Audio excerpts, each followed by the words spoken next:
तस्वीर सामने आई है। इस तस्वीर में तीनों सेना के प्रमुख एक साथ दिख रहे हैं। ये तस्वीर 7 मई की रात 1 बजे की है, जिसमें तीनों सेना के प्रमुख ऑपरेशन की मॉनिटरिंग करते हुए दिखाई दे रहे हैं। तो ऑपरेशन सेना जो है, ये सेना की आप तस्वीरें देखिए। ऑपरेशन सिंदूर की मॉनिटरिंग की ये तस्वीरें हैं। ऑपरेशन सिंदूर की मॉनिटरिंग के दौरान की ये तस्वीर सामने आई है। इस तस्वीर में तीनों सेना के प्रमुख, चाहे वो थल सेना हो या जल सेना हो या फिर वो इंडियन एयरफोर्स हो, इस तस्वीर में तीनों सेना के प्रमुख एक साथ दिखाई दे रहे हैं। यह तस्वीर 7 मई की रात 1 बजे की है, जिसमें तीनों सेना के प्रमुख ऑपरेशन की मॉनिटरिंग करते हुए देखे जा सकते हैं।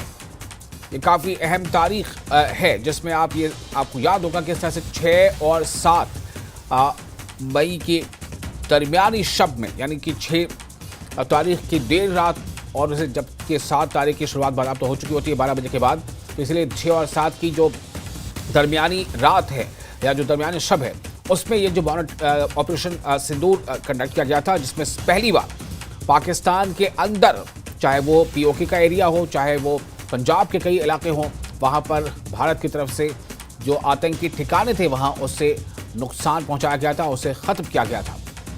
तो उसी ऑपरेशन सिंदूर की मॉनिटरिंग की तस्वीरें ये इस वक्त सामने आप देख रहे हैं।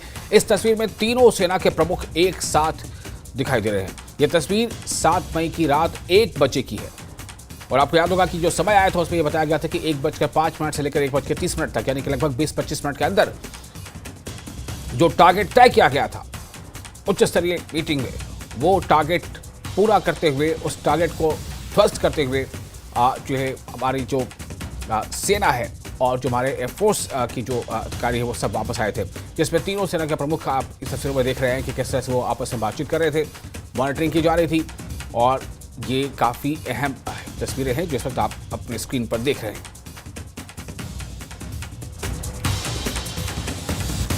इसमें तमाम चीज़ें मॉनिटर हो रही थी कि किस दिशा में कौन सा एयरक्राफ्ट जो है, जो फाइटर जेट है, वो कहाँ पर मिसाइल दाग रहा है और वो किस तरह से मिसाइल ने अपने टारगेट को हिट किया है। क्योंकि बताया जा रहा है काफ़ी प्रिसाइज ये अटैक्स थे।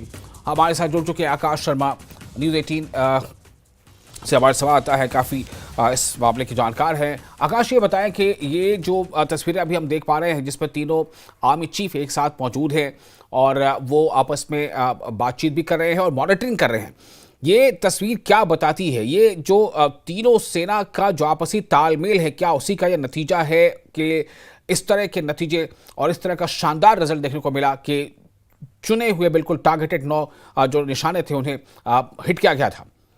देखिए, सिनर्जी और कोऑर्डिनेशन ने एक बहुत महत्वपूर्ण रोल अदा किया है इस पूरे ऑपरेशन में और ये तस्वीरें कहीं ना कहीं वही बयां कर रही हैं। दरअसल इन तस्वीरों के जरिए हम ये समझ सकते हैं कि किस तरह से तीनों जो चीफ हैं वो ऑपरेशन जब लॉन्च किया गया था उस समय पर किस तरह से तमाम गतिविधियों पर नजर रख रहे थे। और ये जो तस्वीरें हैं, मैं आपको बता दूं कि इंडियन आर्मी के हेडक्वार्टर के ऑपरेशन रूम से हैं, जहां पर तमाम जो गतिविधियां चल रही थी अलग अलग इलाकों में, जो 9 टेरर कैंप्स पर स्ट्राइक लॉन्च की गई थी, उन तमाम गतिविधियों पर लाइव मॉनिटरिंग जैसे हम कहते हैं वो हो रही थी। और 1:05 का जो समय है, उस समय की ये तस्वीरें हैं, जबकि हम देख रहे हैं कि आर्मी चीफ, एक तस्वीर में आर्मी चीफ खड़े हैं, साथ में डीजीएमओ भी हैं और एयरफोर्स चीफ भी हैं, नेवी चीफ भी हैं और तमाम वो ऑफिसर हैं जो कहीं ना कहीं कहें कि पूरे ऑपरेशन को कहीं ना कहीं कहें कि कंट्रोल कर रहे थे और दिशा निर्देश दे रहे थे। तो बहुत महत्वपूर्ण ये तस्वीरें हैं और पहली बार ये तस्वीरें सामने आई हैं। बिल्कुल। तो आकाश, चाहे सरहद पार से जितनी भी डींगे हाँकने की कोशिश होती रही है, लेकिन जिस तरह से एक एक कर और हर कुछ दिन के बाद हमने कुछ ऐसी तस्वीरें, ऐसे कुछ वीडियोस हमारे जो सेना है उसने जारी की है, जिससे ये पता चलता है कि हमने सिर्फ हवा में जो है वो सिर्फ तीर नहीं चलाया, बल्कि जो निशाना था उसे हिट किया और किस तरह से उसके एक एक करके जो है सबूत सामने आते जा रहे हैं।